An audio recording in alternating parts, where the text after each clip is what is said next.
Episode 1 शक्ति चक्र। इस असीम ब्रह्मांड में अनेकों ग्रह मौजूद है। वही इन्हीं में से ग्रह है जहां पर बहुत से अनोखे पेड़ और जानवर रहा करते हैं। यहाँ के लोग इस ग्रह को लुमिनारा के नाम से जानते हैं। इस ग्रह पर जादू और बहुत सी शक्तियां रहती है। वही इस ग्रह की शोभा बहुत से घने जंगल बढ़ा रहे थे। वही तभी इस ग्रह के जंगल में किसी के पैरों की आवाज आती है कि जैसे कि कोई भाग रहा हो, वही उसके पीछे बहुत से लोग उसका पीछा कर रहे हो। तभी जंगल के पेड़ की टहनी पर एक 23-24 साल का लड़का आकर कूदता है। वही उसके पीछे कई लोग उसका पीछा कर रहे थे।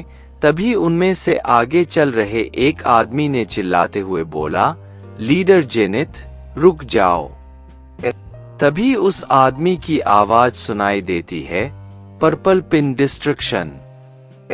वही उस आदमी के हाथ से कई सारे पर्पल रंग के बहुत से अटैक जेनिथ के ऊपर जाकर गिरने लगे। वही ये जेनिथ ने देखा। तभी जेनिथ ने अपनी मैजिक पावर का उसे करते हुए बोला, अर्थ डिफेंस। जैसे ही जेनिथ ने ये बोला तो उसके शरीर के आसपास एक हरे रंग का कवच बाहर आ गए। तभी जेनिथ जल्दी से उस पर्पल पिन से बचकर जल्दी जल्दी भागने लगा। ये देखकर पीछे आ रहे आदमियों में गुस्सा और भी ज्यादा बढ़ गया।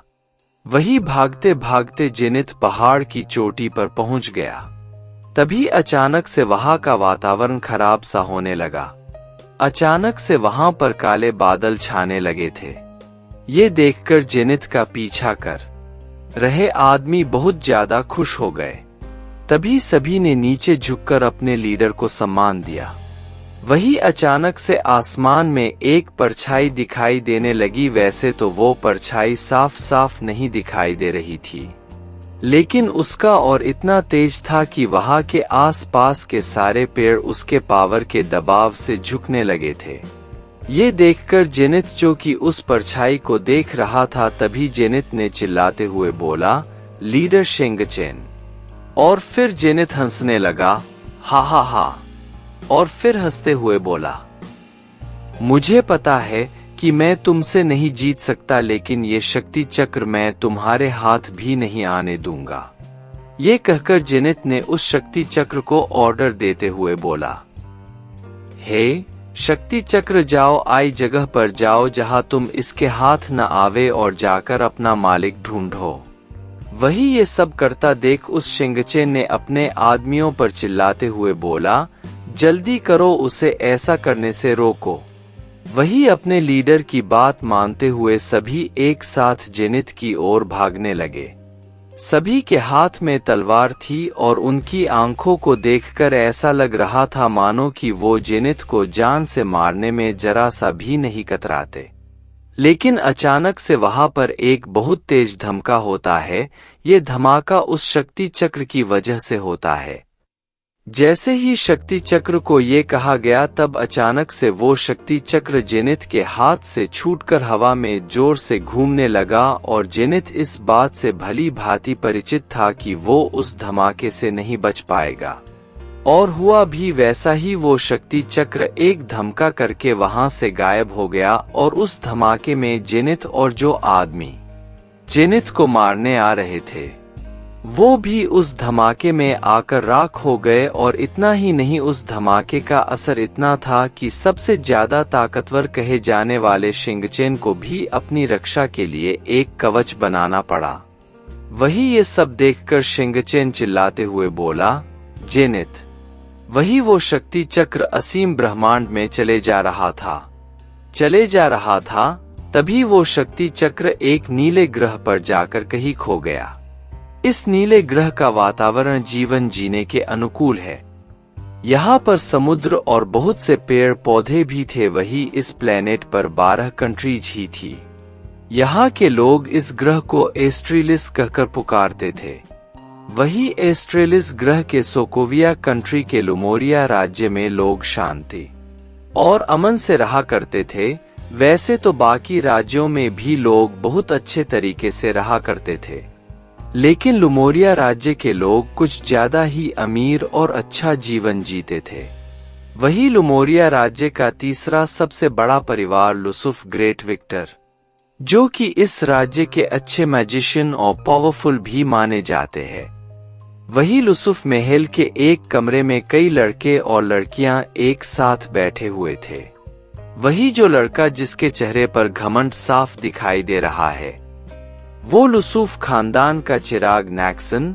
वैसे तो वो लड़का दिखने में ठीक ठाक दिखाई देता है, पर उसका घमंड इस चेहरे की खूबसूरती को छुपा देता है। लेकिन ज्यादा पैसे होने के कारण कई लड़कियां इसके हरम में भी जुड़ने को तैयार हो गई।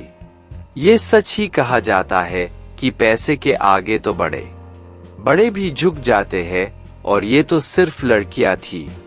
वही लड़कियों में जो लड़की बीचों बीच बैठी हुई थी वो थी लुसुफ की बड़ी बहन इलेरा। बड़ी बहन तो नैक्सन से भी ज्यादा खतरनाक है। इसके दिल में गरीबों के प्रति बिल्कुल भी दया भाव नाम की चीज भी नहीं है, और इतना ही नहीं, ये तो गुस्सा भी बहुत ज्यादा करती है। और वही इन दोनों के अलावा उनके साथ जो बैठे हैं वो इन दोनों भाई बहनों के दोस्त हैं। ये लोग वहां पर अपना मैजिक स्कूल का असाइनमेंट करने के लिए आए थे। एक बात और, वहां पर बैठे सभी लोग या तो अमीर थे या फिर किसी न किसी ग्रेट मैजिशियन के बेटे। वही वहां पर बैठी एक लड़की जो कि नीली ड्रेस पहनी हुई थी, उसने अपनी फ्रेंड इलेरा से बोली, इलेरा, उसको बुलाओ न, मुझे अपनी शक्तियों का इस्तेमाल करना है।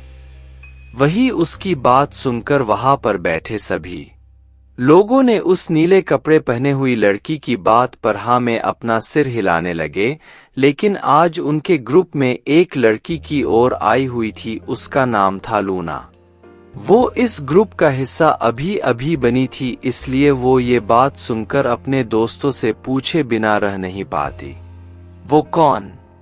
लूना ने अनजाने में इलेरा की ओर देखते हुए पूछा।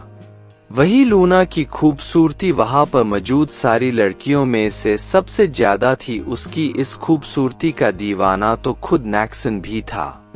वही इलेरा ने भी जब लूना का ये जवाब सुना तो उसने लूना की ओर देखते हुए बोली, लूना, तुम अभी अभी हमारे ग्रुप में ज्वाइन हुई हो न, इसलिए तुम्हें नहीं पता होगा हमने अपनी शक्तियों को आजमाने के लिए एक जने को चुन रखा है। तभी इलेरा ने अपने भाई की ओर इशारा करते हुए अपनी गर्दन हिलाई। वही अपनी अपनी बहन की बात को समझते हुए नैक्सन ने एक वर्कर को अपने पास बुलाकर बोला, जाओ को जाकर कह दो कि उसे स्टडी रूम में बुलाया गया है। ये बात सुनकर लूना ने इलेरा से कंफ्यूजन में बोली, मैं कुछ समझी नहीं।